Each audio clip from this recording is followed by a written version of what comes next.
Acá siempre dicen, ¿no? Y comentan en el Twitter de que soy muy mala con los representantes del gobierno, que trato mal a todo el mundo. No, no es verdad. Cuando tengo que reconocer que integrantes de este gobierno hacen las cosas bien, cuando tengo que felicitar algunas acciones, por supuesto que lo hago. Al punto que yo misma he estado en la presentación de esta campaña del Ministerio de la Mujer que se llama No te calles, porque estoy en realidad totalmente comprometida con la labor que se viene haciendo para no solamente darle fuerza a esas mujeres que tienen miedo de denunciar, a que puedan hablar, sino porque se les explica qué es realmente la violencia, porque algunas creen que la violencia simplemente es cuando ya tienes un cuchillo en la garganta o cuando ya te rompieron 35 veces la cabeza. No, hay muchas maneras de identificar y hay muchas formas de que una persona pueda ponerse en el lugar de víctima, que es el lugar que corresponde y el primer paso para que los agresores, los hombres que violentan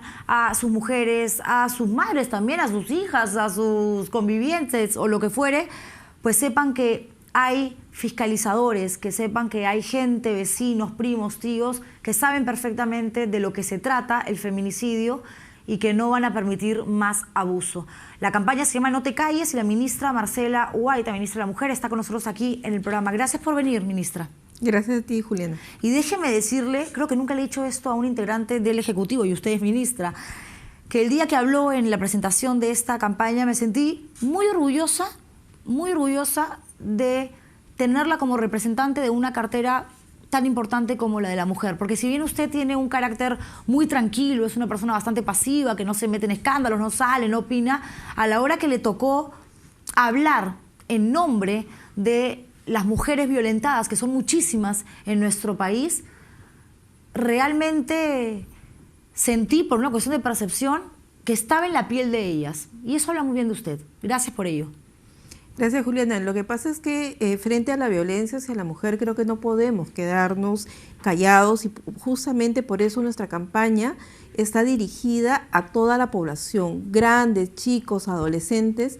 El mensaje No te calles tiene múltiples contenidos. Tiene el contenido No te calles, habla sobre esto con tu familia, habla sobre esto en tu lugar de trabajo, habla porque es importante prevenir. No te calles, denuncia si conoces, porque el silencio nos hace cómplices. No te calles, busca ayuda. Hombres agresores también tienen que hablar y tienen que buscar ayuda. Ese es el mensaje, no es solamente las mujeres que tenemos que hablar y denunciar, es toda la población y mi presencia tiene que ver con alentar a toda la población a que sume esfuerzos. Yo creo que todos tenemos un espacio para trabajar contra la violencia hacia la mujer y eso es lo que trato de hacer.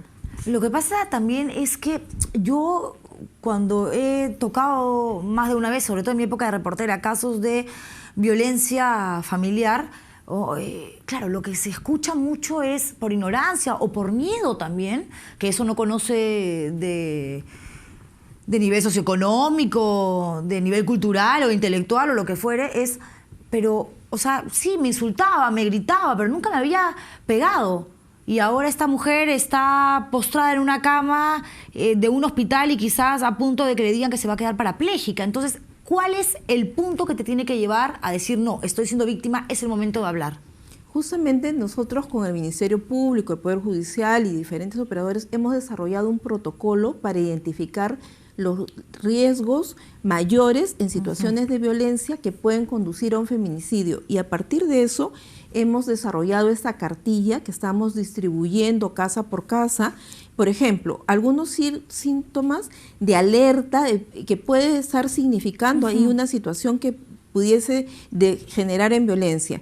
Si no te deja visitar a tu familia, amistades o vecinas, estás sufriendo un aislamiento. Tienes que hablar de eso, poner los puntos sobre las íes. Si te culpa de todo lo malo que ocurre en tu hogar y con tus hijos, alerta, algo está pasando y es el momento de corregirlo, de hablarlo, de superarlo juntos. Pero si ya estás en otro momento, como por ejemplo, si te trata con desprecio o insulta, si destruye objetos o tira las cosas en la casa, entonces ya es momento de actuar porque estás enfrente de una situación de violencia psicológica probablemente, pero de violencia y tienes que denunciar este tipo de situaciones. Y si estás en una situación más grave, como que cada vez te agrede con mayor intensidad y de manera frecuente, como que ha intentado separarte y te amenaza con hacerte daño o hacérselo él cuando tú le dices que ya quieres romper la relación, entonces ahí estamos frente a un riesgo mayor que podría conducir al feminicidio. ¿Por qué? Cuando nosotros analizamos los casos, encontramos que en el mayor número de casos las razones son celos o que ella ha pedido ya terminar la relación, que le ha dicho separemos, ¿no? Y es el control y el poder que los varones muchas veces sienten que deben tener sobre la mujer lo que conduce a una situación fatal. Entonces, hay síntomas que nos alertan desde un inicio de la relación que podemos caer en una relación violenta. Y cuando ya estamos en una relación violenta, tenemos que saber actuar, porque también tenemos cifras que en más del 70% de los casos de feminicidio, estas personas, el agresor y su víctima, han tenido hijos. Y esos hijos quedan huérfanos de madre con el padre en la cárcel. Y por ahí va justamente mi siguiente pregunta. Los hijos, hay muchas mujeres que dicen, sí, pero no lo voy a denunciar ni hablar porque es el papá de mis hijos. ¿Y qué pasa si mañana esto que estoy sintiendo y que mi vecina, mi tía, mi prima, mi propia mamá me dicen que tengo que hablar, comunicar porque me puede llevar a una situación mayor? No lo era, o me chotean en la comisaría, me tratan mal, el caso pasa a la fiscalía, el Ministerio Público lo archiva, y yo me tengo que quedar lidiando con una persona que encima me va a odiar 3 veces más, 4 veces más, y ahí sí me puede matar por haberlo denunciado como represalia. Entonces, ¿cómo se trabaja una campaña tan buena y, digamos, tan bien estructurada y elaborada cuando tenemos un Ministerio Público con varias carencias y un Poder Judicial que no termina siendo realmente justo? Lamentablemente hay casos que se reflejan situaciones como la que tú dices. Estamos trabajando para cambiarla. Yo soy un testigo de que el Ministerio Público también está capacitando a su personal, que la policía está siendo capacitada algunas veces, y esto es parte de lo que nosotros como Estado sentimos la responsabilidad. El 5% de casos de feminicidios son casos de mujeres que han llegado a algún punto del sistema y no hemos podido brindarles la protección de vida. Eso tenemos que mejorarlo, pero hay un número importante de casos en donde sí estamos actuando, estamos dando la protección, estamos dando el apoyo psicológico, y yo les quiero decir a aquellas personas que están enfrentando situaciones de violencia y hay niños de por medio, si nosotros no actuamos, esos niños van a aprender la violencia y la van a replicar. En muchísimos casos, los agresores han sido violentados de niños y han aprendido la violencia. Y cuando han afirmado su masculinidad en la adolescencia, se convierten en agresores. Las historias se repiten si no se corta ese hilo que te termina llevando a un círculo vicioso, y finalmente quienes tenemos hijas mujeres y no cambiamos la historia, ellas también podrían ser mañana violentadas, o mujeres violentas también, ¿por qué no? Y en el caso de los hombres igual. Entonces hay que reconocer el problema, y para eso evidentemente hay que tener mucha fortaleza, pero también, claro, esta seguridad que se requiere para atreverse, y de eso se trata la campaña, de atreverse, porque no callarse es atreverse a hablar, justamente. Atreverse a hablar, y yo quiero manifestar que nosotros desde el Ministerio de la Mujer tenemos la línea 100, que es una línea que trabaja las 24 horas toda la semana, y a través de la cual podemos brindar orientaciones, pero es a través de los centros de emergencia mujer que tenemos en todas las provincias del país, que damos atención psicológica, atención legal y atención social, porque no es solamente el arma legal la que va a ayudarnos a salir del problema, también es fundamental tener un apoyo psicológico y fortalecer nuestras redes sociales, porque las personas que sufren violencia tienen una autoestima muy baja y que tenemos que fortalecer, y ahí también tenemos que comprometernos como sociedad, a nuestros compañeros de trabajo, a nuestras compañeras en la escuela, a nuestra familia. Tenemos que hacer acá una cadena de solidaridad, porque estoy segura que todas las personas conocen a alguien que puede estar enfrentando una situación de ese tipo. Y la línea 100 es absolutamente gratuita, está abierta las 24 horas del día, y me imagino que allí las personas que contestan van registrando los datos y luego te invitan a que puedas acceder a consejería psicológica, apoyo a víctimas, asesoría legal y defensa judicial. Es decir, hay un compromiso, y eso es importante comunicarlo a los televidentes, de parte del Ministerio a hacer un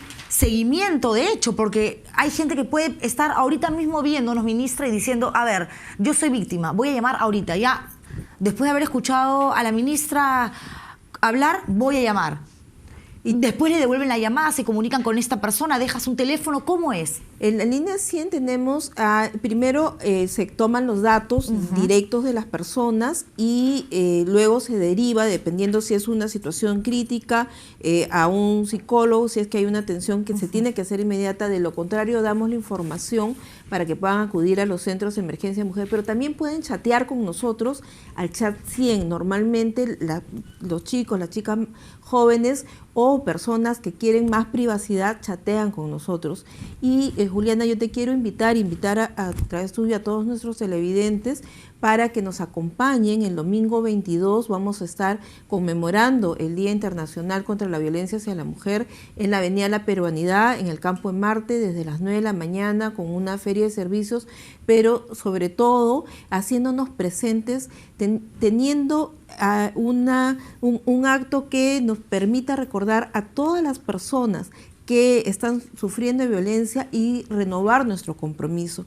El 24, la víspera del día 25, que es el Día Internacional contra la Violencia, vamos a hacer una vigilia frente al Palacio de Justicia, y ahí la idea central es que nos acompañen y hacernos presente en todas las víctimas de feminicidio que han habido este año. Que son terribles, 74 feminicidios y 161 tentativas. Hasta octubre, 48.439 casos de violencia familiar y sexual.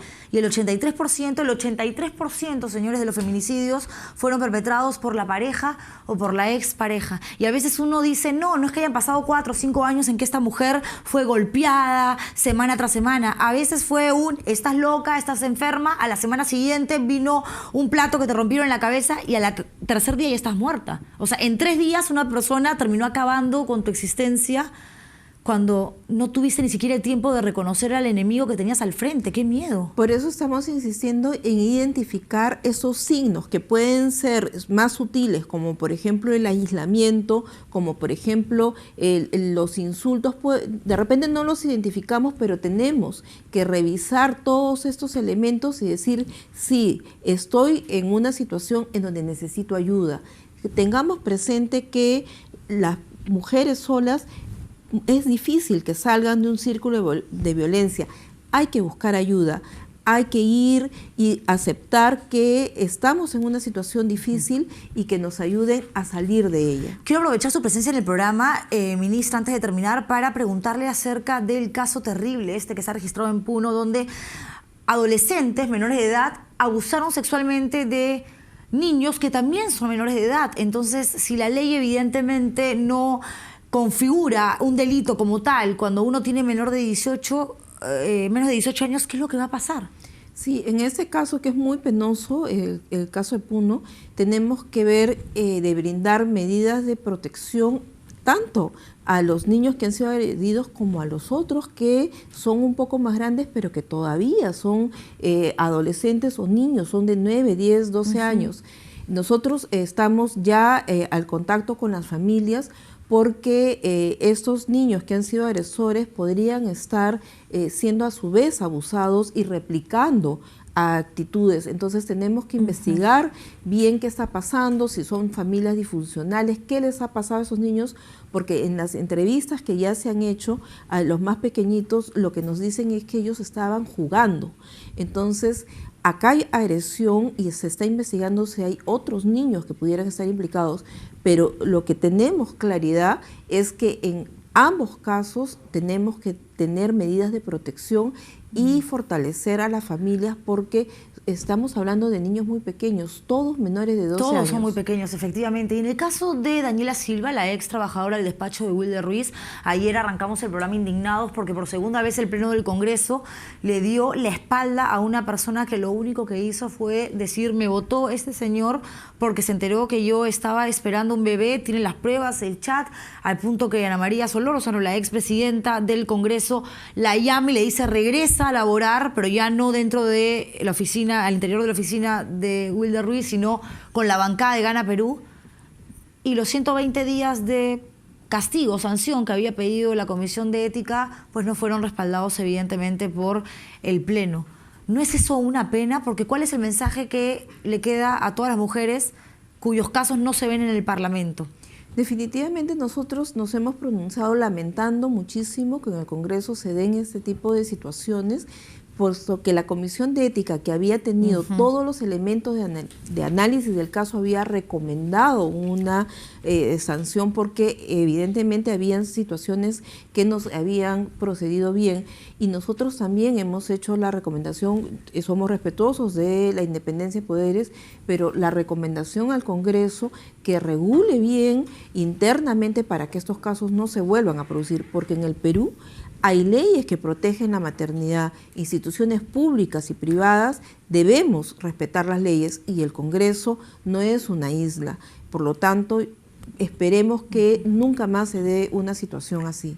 Muchísimas gracias, ministra, por haber venido. Gracias por esta campaña y como yo les dije, me he sumado no de ahora que estoy entrevistando a Marcela Guaita, sino desde que me enteré que el Ministerio de la Mujer está preparando esto. Es primera vez que formo parte de un evento de un ministerio, pero cuando vale la pena aquí está. Y me vuelvo a poner mi lacito blanco, ahí está, me pongo mi polo, encima nomás, porque si no Rubí me mata, y por supuesto mi gorrito. Y así, orgullosa de formar parte de un evento que tiene como única finalidad decirle a todas las mujeres, no se callen, termino el programa, no se callen, no se callen. Y si tu hermana se calla por miedo, sé tú su voz. Y si tu amiga hace lo mismo, conviértete tú también en esa vocera de una problemática que tiene que ser descubierta. Porque generalmente el hombre que maltrata psicológicamente, físicamente, no deja de ser un tremendo cobarde, que aprovecha justamente las paredes de esa casa donde uno cree sentirse o una cree estar absolutamente protegida para golpear, pegar, y de la puerta para afuera es una maravilla, el marido del año, el hombre perfecto. Por eso es que el tema es todavía más complicado, y si uno no habla, ¿cómo vas a saber lo que pasa si el otro parece una maravilla? Olvídense ustedes. No, señores, a hablar, señoras, a hablar, chicas, chicos, no se callen. Gracias, ministra, por haber venido. Y allí vamos a estar, por supuesto, con mi gorrito. ¿Qué pasa, Rubí? Ahí está, ya lo saben, línea 100. Un beso al hijito de la ministra que ha venido, es maravilloso. Ya te conseguí novia, María, un poco más chibola que tú. Tiene 2 años 7 meses, pero está guapísima. Lindo su hijito. Gracias, señores, cuídense mucho, buen fin de semana, duerman bien.